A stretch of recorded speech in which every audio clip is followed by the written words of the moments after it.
Bonne nouvelle, en 2012, les vins français ne se sont jamais aussi bien vendus à l'étranger. Les exportations de nos viticulteurs ont atteint 7,8 milliards d'euros. Un record qui fait aujourd'hui du vin le troisième poste excédentaire de la balance commerciale française, derrière l'aéronautique et les parfums. Mais attention à ce que tous ces chiffres ne nous enivrent pas. Car dans le même temps, la position de la France est fragilisée par une concurrence de plus en plus féroce. Regardez ces chiffres. Entre 2000 et 2011, la part de marché de la France dans les exportations mondiales de vin en volume a perdu plus de 10 points, passant de 24,8 à 14,2%.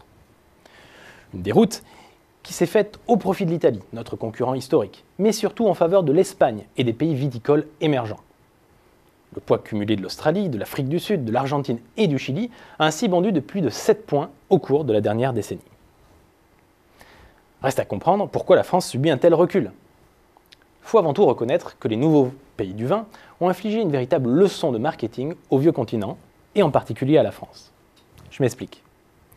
Le vin français est perçu dans le monde comme élitiste, cher et surtout trop complexe. Il doit parfois être conservé plusieurs années avant consommation, être associé aux bons aliments, être bu à la bonne température, etc. Et que dire des étiquettes? Entre l'appellation, le cépage, la région, le millésime et le nom du château, elles sont souvent indéchiffrables pour un non-initié.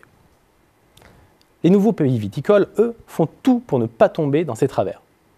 Ils produisent des vins faciles à boire, sans temps de garde, de qualité constante, mettent en avant les cépages sur les étiquettes et tentent d'imposer des marques fortes. Une stratégie parfois portée par des multinationales du vin comme l'américain Constellation ou l'argentin Peñaflor, dont les moyens marketing dépassent souvent ceux des producteurs français. Pour résumer, le vin français doit revoir sa copie. Et un des impératifs, c'est de passer d'un marketing de l'offre à un marketing de la demande. Une démarche qui passe par une adaptation aux attentes de la demande mondiale, quitte par exemple à vendre du vin en canette, ce qui, convenons-en, est encore une hérésie pour les puristes que sont les Français, mais pas pour les Américains ou les Chinois, ou plus généralement les jeunes, c'est-à-dire les nouveaux clients à conquérir. Pour se relancer, la France ne pourra pas non plus faire l'économie d'une stratégie de volume. Actuellement, la dynamique de nos exportations est exclusivement portée par la montée en gamme et donc par la hausse des prix.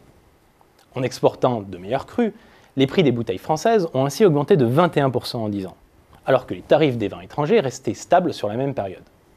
Insuffisant toutefois pour maintenir la part de marché de la France en valeur. Pire, cette dernière a même reculé de 8 points en une décennie. Ce n'est donc pas le haut de gamme qui enrayera le déclin français. Et sans changement de stratégie, la patrie du vin pourrait ne devenir qu'un monument du passé, avec des exportations uniquement faites de grands millésimes et de crus de collection. La France deviendrait en quelque sorte un luxueux conservatoire du vin aux perspectives commerciales déclinantes.